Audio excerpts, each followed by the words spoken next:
እኔ የምለው ሴቶቹ ማለት ነው እንዴ ታሞ ስለሱ ጤንነት ነው ማሰብ ያለባችሁ ወይስ አንቺ ውጪ አንተ ውጣ? ኧረ በመድኃኒዓለም ኧረ ወዴት እየሄዳችሁ ነው? ይቺ የመላጣ ልጅ ግን ምን አስባ ነው እዩ የምትባለው? በፈጣሪ ስም በመጀመሪያ ቡቡዬ የምር ፈጣሪ ማርህ የእውነት ማለት ነው። በጣም ያሳዝናል። በጣም የሚያስደነግጥ ነገር ነው የእውነት ከባድ ነው። ምን እንደምል አላቅም።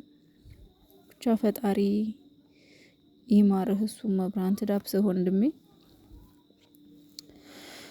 ይሄም አንጠበቀን የቀሩ ብዬ ተስፋ ቆርጬ ልተኛ ነበርና ድንገት ስገባ ቪዲዮም ለቅቅ ያለው መቅረታቸው ጥሩ ነው ብዬ ማለት ነውና ተስፋ ቆርጬ ነበር። በነገራችን ላይ ይመጣሉ ብዬም አላሰብኩምና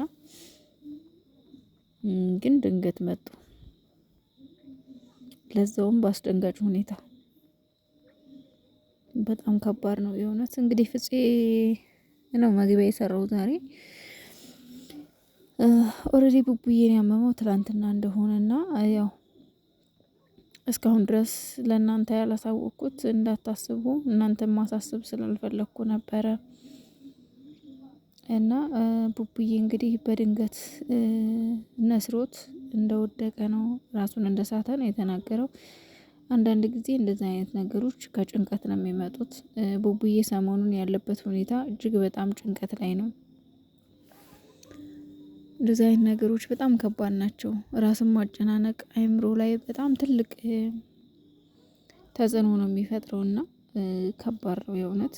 በጣም ነው ያዘንኩት እንደዚህ ከሆነ በማየቴ። ሁለታችሁም እየተጎዳችሁ ነው። ደስተኛ ትመስላላችሁ ለየብቻ ግን ደስተኛ አይደላችሁም። መበሻሸቁ ምናምኑን ትታችሁ አንድ ብትሆኑ ነው ለእናንተ ጥሩ። ሁለታችሁም አሁን ባየሁት ነገር የእዩ ሁኔታ የእዩ ፍላጎት እጅግ በጣም እየተሳካላት ይመስለኛል። የሁለቱን ሰላም መንሳት ነበረ። ይኸው እንደፈለገችው ሆነ። ደግሞ አንገቱ ላይ ያደረገው ትላንትና ያደረገችለት ወርቅ ይሆን አርቲ አላቅም። አንገቱ ላይ ያለው ነገር ምን እንዳስነካችሁ እናውቃለን። በምን እንደሆነ እናውቃለን። እስከ ዛሬ ብሩኬ ነስሮት ራሱ ሲስት አይታችሁ ታውቃላችሁ? እስከ ዛሬ ሰምታችሁ ታውቃላችሁ? እኔ እችም ሰምቼም አላውቅም። ስለዚህ ይሄ ንስር ዛሬ ከየት መጣ? እንዴት ሊመጣ ቻለ? አላውቅም። መልሱን ለእናንተም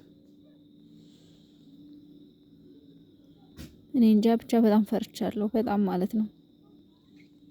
እና ያው ሀይሚዬም እንግዲህ ፍፄ ነው መጥቶ የነገራት ብሩኬ ሆስፒታል እንደሆነ ራሱን ስቶ እንደወደቀ ሲነግራት እጅግ በጣም በድንጋጤ ነው ሩጣ ሄደችው። በጣም ደንግጣ ነበር ሀይሚዬ።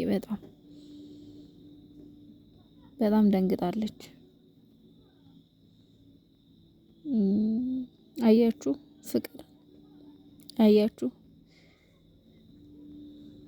ትላንትና እንደዛ ስትለው ነበር፣ በጥፊ ስትመታው እንደዚህ ስትለው ነበር። ግን የፍቅር ነበረ።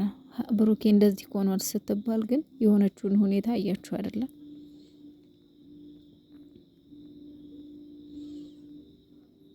ብቻ እኔ እንጃ። ፈጣሪ ወደ ነበራችሁበት ይመልሳችሁ። እግዚአብሔር እሱ ይርዳችሁ። የእውነት በጣም ከባድ ነው።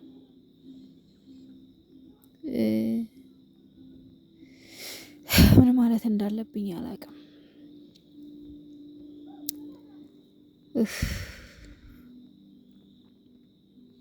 አሁን ይሄ ምን ይባላል ጋይስ? ምን ይባላል? እሺ በሰው ደህና በፍቅር እየኖሩ ያሉ ሰዎች፣ ደህና አንድ ላይ እየኖሩ ያሉ ሰዎች አንድ ተንኮለኛ ዘንዶ መታ ህይወታቸውን እንደዚህ ስታመሰቃቅለው፣ እንደዚህ ስትበጠብጠው ምንድን ነው የሚባለው? በነገራችን ላይ እኔ እንጃ ብቻ በየትኛውም አይነት በሪል ህይወት ላይ የሚያጋጥም ይሄ ነገርና ለብዙዎቻችን ተኮር ብለን ብናስተውል በጓደኞቻችን በጎረቤቶቻችን እንደዚህ አይነት ነገር ይደርሳል። ሳታስቡት ባልታሰበ ነገር የሰው ህይወት ይበጠበጣል፣ ፍቅር ይበጠበጣል። ሀይሚዬ አሁን በጊዜው በቃ ሁሉንም ነገር ትታችሁ ብሩኬም በቃ እርግጠኛ ሆነ ልጁ የኔ አይደለም ካልክ እችን ሴትዮ ከህይወታችሁ ውልቅ አድርጋችሁ ብታስወጧት፣ ሁለታችሁ አንድ ሆናችሁ እዚህ አደርሱም ነበረ። ልጅቷን ባታገኟት፣ ሲደወልላችሁ ባትሄዱ፣ ቪዲዮ እንስራ ሲሏችሁ እሺ ባትሉ እዚህ አደርሱም ነበር። መጀመሪያ ቀዳዳ መጠቅጠቅ፣ የሆነ ሰይጣን ሊገባ ሲሞክር ቀዳዳን መዝጋት መቻል አለብን። አለበለዚያ ህይወታችን እንደምታዩት ነው የሚሆነው። እና አሁንም ቢሆን የሀይሚና የብሩኬ ነገር በጣም አሳሳቢ ነው እና ሀይሚዬም እዛ ሄዳ እንግዲህ እርስ በርስ ሲደባደቡና ውጪ እያለቻት ነበረ። ጭራሽ ውጪ ምን አመጣሽ? ለምን መጣሽ? ለሱ ብዬ ነው እንዲህም አላረገው እንዲህም አልሆነም። እሱንማ እየሾኩ ሐኪም ቤት አስገባሹ፣ ሐኪም ቤት አስተኛሹ። ፍላጎትሽ ይሄ ነበር፣ ተሳካልሽ። እየሩስ ተሳካልሽ፣ ደስ ይበልሽ። ቢያንስ እንደዚህ ሆኖ በምታዩበት ሰዓት እንኳን ዝም ብትሉት ብትተዉት ምን አለበት? ምን አለበት ብትተዉት? ስለሱ መታመን ብታስሙ ምን ነበረበት እንዴ? ጭራሽ እኮ ሀይሚን አስወጣቻት። ወጣች እኮ ሀይሚ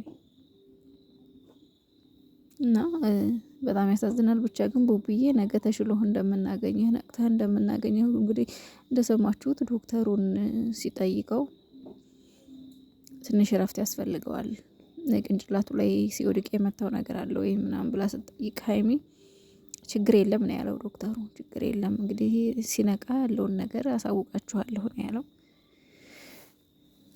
ሁሉም ነገር መልካም እንደሚሆን ተስፋ አደርጋለሁ። ምንም ነገር እንደማትሆን ቀለል ያለ ህመም እንደሚሆን ተስፋ አደርጋለሁ። በእርግጥ ይህን ያህል ራስን መሳት ቀላል የሚባል አይደለም፣ ግን ደግሞ ቢሆንም ነገ ተሽሎህ እንደምናይህ ተስፋ አደርጋለሁ። ቡቡዬ ይህንን ለአንተ የደረሰውን ለጠላትህ ያድርገው። የእውነት የእናንተን ክፉ ለሚመኝ ያድርገው። ብቻ ሁላችሁም ጸልዩ፣ ጸሎት አድርጉላቸው። የእውነት እነዚህ ልጆች